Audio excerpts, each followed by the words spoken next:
The fluorescent hum of the Tokyo office was a special kind of torture, a monotonous soundtrack to Hana Ishikawa's mounting stress headache. 31 years old, and her reflection in the darkened computer screen showed a woman perpetually on the verge of something. Fraying, perhaps. Her fingers, poised over the keyboard, trembled almost imperceptibly. Another urgent email, another demand from her manager, Tanaka Bucho, for a report that needed to be more impactful. More. Always more. She risked a glance at her phone, a brief escape into the curated perfection of Rina Sato's Instagram. Rina, a colleague from a different department, always seemed to be at the most glamorous parties, flawlessly attired, her smile a beacon of effortless success. Tonight, it was a gallery opening in Ginza, Rina a shimmering jewel amongst a crowd of equally polished sophisticates. A familiar pang, sharp and unwelcome, pierced through Hana's fatigue. Envy, quickly followed by a wave of self-recrimination. Why couldn't she be like that? So confident, so complete. Later that week, the performance review. Tanaka Bucho, a man whose expressions rarely ventured beyond polite neutrality, had delivered his verdict with practiced ambiguity. Ishikawa-san, your diligence is noted. However, for advancement, one must project more. Executive presence. Align more closely with the corporate image. The unspoken words hung heavy in the air-conditioned chill. You are not enough. You don't fit. The sting was less in the words themselves, more in their confirmation of her deepest fears. Back in her small, meticulously tidy but achingly impersonal apartment in Nakameguro, Hana stared at her reflection. The woman looking back was a stranger, her eyes shadowed with a weariness that went bone deep. Who was she trying to be? On her small kitchen counter, nestled amongst practical, minimalist crockery, sat a small chipped teacup. It was a simple, inexpensive piece of Seto ware, pale celadon green, a memento from her late grandmother. Her grandmother, who had found joy in simple things, whose hands had been calloused from gardening but gentle in their touch. A sudden, overwhelming wave of longing washed over Hana, a longing for authenticity, for a life that felt real, not a performance. On impulse, a desperate need for escape overriding her usual caution, she opened her laptop. Kyoto, retreats, quiet. The words typed themselves. Within an hour, she had booked a 2-week leave, something she'd accrued but never dared to take. As she packed, the chipped teacup, wrapped carefully in a soft tenugui, was the first thing she placed in her suitcase. Kyoto was a sensory shock after the relentless, monochrome thrum of Tokyo. The air in Arashiyama, even amidst the throngs of tourists near the Togetsukyo Bridge, felt softer, scented with damp earth and the subtle perfume of ancient wood. Hana, however, felt like an ill-fitting component, her Tokyo anxieties clinging to her like the city's humidity. She walked aimlessly for days, trying to shed the skin of Ishikawa-san, the diligent but perpetually inadequate office worker. One afternoon, escaping a sudden downpour, she found herself wandering down a narrow cobbled back street in Gion, far from the geisha-spotting crowds. The rain softened the city sounds to a gentle murmur. Tucked between a traditional sweet shop and a closed textile merchant was an old dark wood machiya. A discreet hand-painted sign hung beside the sliding door, Tanaka Kintsugi. Curiosity, or perhaps a deeper, unarticulated need, pulled her forward. Peeking through a small latticed window, she saw an elderly man, his back to her, bent over a workbench. His movements were slow, deliberate. The air emanating from the open doorway was cool, carrying the faint, intriguing scent of lacquer and something else, something like time itself. She hesitated, her usual timidity warring with an uncharacteristic impulse. Taking a shallow breath, she slid the door open a fraction. "Sumimasen?" The elderly man straightened slowly, turning. His face, when he finally faced her, was a roadmap of wrinkles, but his eyes were surprisingly clear, dark, and held a profound stillness. He wore simple, indigo-dyed samu, work clothes that seemed as much a part of him as his skin. "Hi?" His voice was soft, a low rumble. Hana felt a blush creep up her neck. "I know. I have this."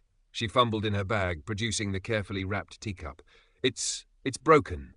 Chipped. My grandmother's." Kenji Tanaka took the teacup with hands that were gnarled and stained but moved with an astonishing gentleness. He examined the chip, a small crescent missing from the rim, his gaze thoughtful, almost reverent. The silence stretched, filled only by the drumming of rain on the roof. "It can be mended," he said finally, his eyes meeting hers. "But kintsugi takes time. It cannot be rushed. "Time is all right," Hannah managed, a strange sense of relief washing over her. "Please." Hannah began visiting the workshop daily. At first, she told herself it was merely to check on the teacup's progress, but soon that pretext fell away. She would arrive in the late afternoon after the main tourist rush had subsided and sit quietly on a small wooden stool Kenji had indicated in a corner. The workshop was a world unto itself. Dimly lit by a single paper lantern and the fading daylight, it was filled with an astonishing array of tools, brushes of varying sizes, pots of what she learned was urushi lacquer, and shelves lined with objects in various states of repair. Bowls, plates, vases, each with its own story of fracture. An air of profound stillness permeated the space, broken only by the rhythmic rasp of Kenji's tools or the occasional soft sigh of his breath.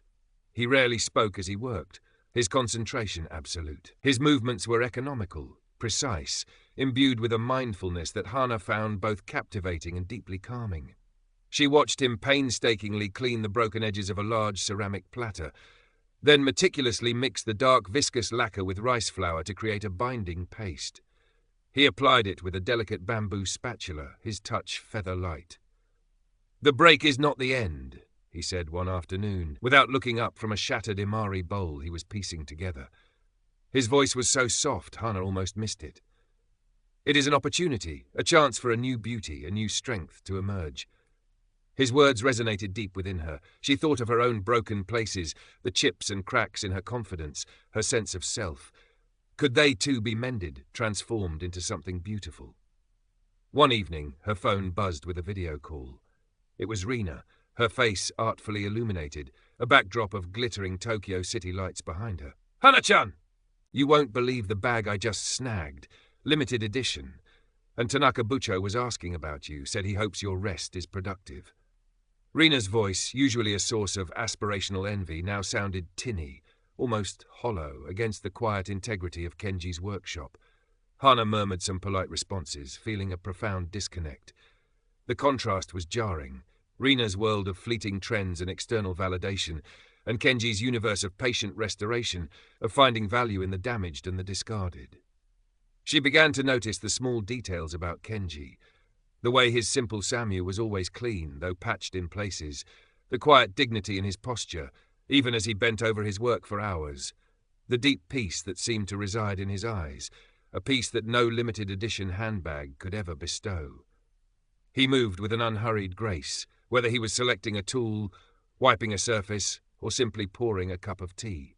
This, Hana started to realize, was a different kind of elegance, one that had nothing to do with expense or fashion. It was an inner quality, a hinku, that radiated outwards. Kenji began to share more, in his quiet, oblique way. He explained the painstaking process of kintsugi, the multiple layers of urushi, each needing days, sometimes weeks, to cure properly in a special humidified cabinet called a muro, the careful sanding between layers. The final, delicate application of powdered gold, kinpun, to the hardened lacquer lines.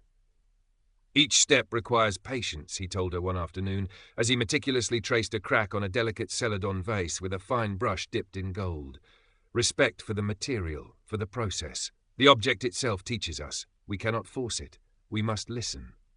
Hana listened, not just with her ears, but with her whole being. She started to apply these lessons, tentatively, to her own life. She took long, solitary walks along the Kamo River, watching the water flow, noticing the changing light on the Higashiyama Mountains. She visited Nanzenji Temple and sat in its famous Zen garden, not trying to achieve enlightenment, but simply to be still, to observe the patterns raked into the gravel. At first, her mind raced, a torrent of anxieties about her job, her future, her perceived inadequacies. But gradually, painstakingly, like the curing of lacquer, moments of stillness began to emerge. A few seconds here, a minute there. She began to journal, filling a small notebook with her observations, her fragmented thoughts, her burgeoning questions. She wrote about the scent of old wood and tatami in her rented room, the taste of simple Kyoto pickles, the sound of a distant temple bell at dusk. She found herself less drawn to her phone, the endless scroll of social media feeling increasingly irrelevant. She even started sketching, clumsy, amateurish drawings of leaves, stones, the patterns on old kimono fabrics she saw in shop windows. One day she saw a simple indigo-dyed cotton dress in a small shop. It was unadorned, timeless. She bought it, and when she wore it, she felt a sense of quiet rightness, a feeling of being herself, that her trendy Tokyo clothes had never given her. Of course, the old insecurities didn't vanish overnight. There were days when she felt overwhelmed by self-doubt, when the voice of Tanaka Bucho echoed in her mind, when Rina's curated perfection seemed an insurmountable ideal. "Am I just deluding myself?" she'd write in her journal. "Is this piece just a temporary escape, a holiday from reality?" During one such moment of doubt, she found Kenji carefully examining a small, unassuming tea bowl, its glaze a mottled, earthy brown. It was clearly old, and had been broken and repaired many times, its surface a network of golden seams. "This one," Kenji said, holding it out to her, "was made by a farmer, not a famous potter. It has seen many seasons, held much tea. Each repair tells a part of its story. It is not perfect in the way of a museum piece, but it has character. It has lived. Its beauty is in its history, its resilience." He paused, his gaze meeting hers. "True strength, Hana-san, is not the absence of flaws.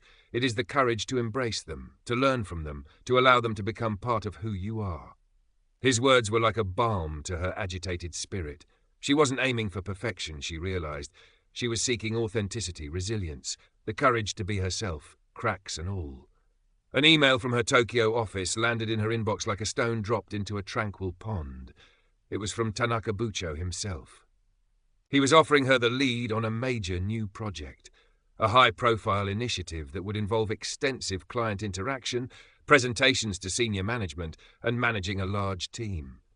It was the kind of opportunity she had once dreamed of, a clear path to promotion, to proving her worth in the corporate arena.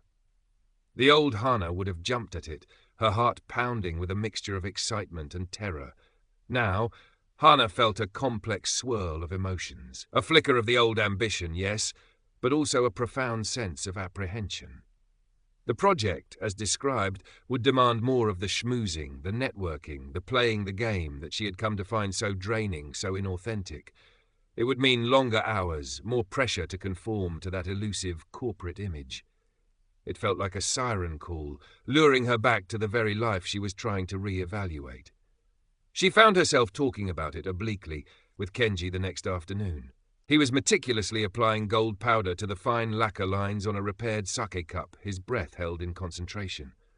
"Sometimes," Hana began, her voice hesitant, "a path opens up that seems advantageous, the one everyone expects you to take, but your heart feels a resistance." Kenji finished his delicate task, then carefully placed the cup in the muro. He wiped his hands on a soft cloth before turning to her. "A well-made vessel, Hana-san," he said, his voice gentle, "knows its purpose. It knows what it is meant to hold and what might cause it to crack again, perhaps beyond repair. Its true strength comes from its integrity, its truth to its own form and material." He paused, then added, "Sometimes the most courageous path is not the one that climbs highest, but the one that stays true to the earth." His words settled deep within her. Integrity, truth to her own form. She spent the evening drafting a reply to Tanaka Bucho. It was the most carefully composed email of her life. The day Kenji presented her with her grandmother's teacup was bathed in the soft, golden light of late afternoon. He held it out to her on a small, dark wooden tray. The chip was gone, replaced by a delicate, flowing line of gold that seemed to shimmer with an inner life. It wasn't just mended, it was transformed. The golden seam didn't hide the break, it celebrated it, made it a feature of unique beauty. Holding the cup, its familiar weight now subtly altered, Hana felt tears well in her eyes. It was more than just a repaired teacup. It was a symbol of her own journey, her own breaks acknowledged, even illuminated. A profound sense of acceptance, of peace, washed through her. With a newfound clarity and a surprising calm, she reviewed the email she had drafted to Tanaka Bucho. She didn't reject the project outright. Instead, she thanked him for the opportunity and then respectfully but firmly outlined how she envisioned leading the team, emphasizing collaborative work over individual stardom, sustainable pacing over burnout culture, and authentic communication over corporate platitudes. She proposed focusing on the quality of the work and the well-being of the team as the true measures of success. It was a risk, a huge risk.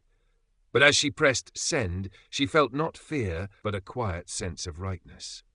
Her last visit to Kenji's workshop was filled with a bittersweet poignancy. She tried to express the depth of her gratitude, fumbling for words to convey how much his wisdom, his craft, his very presence had meant to her. "The teacup," she began. "It's not just the cup." Kenji simply smiled, his eyes crinkling at the corners. He poured them both a cup of hujicha from a simple, well-loved iron kettle. "The gold was always there, Hana-san," he said softly, gesturing almost imperceptibly towards her heart. "The kintsugi merely helps it to be seen. The vessel was always strong." They drank their tea in companionable silence, the only sound the gentle whisper of the wind chimes hanging outside the workshop door. A few months later, Hana walked through the familiar canyons of Shinjuku, but something had shifted within her. Her small apartment, once a mere utilitarian space, now held a sense of calm. She had decluttered ruthlessly, keeping only things that brought her joy or served a genuine purpose. A few carefully chosen plants thrived on her windowsill. The kintsugi teacup sat in a place of honor on a small tansu chest. She was leading the new project. Tanaka Bucho, to her surprise, had accepted her proposals with minimal comment, perhaps sensing a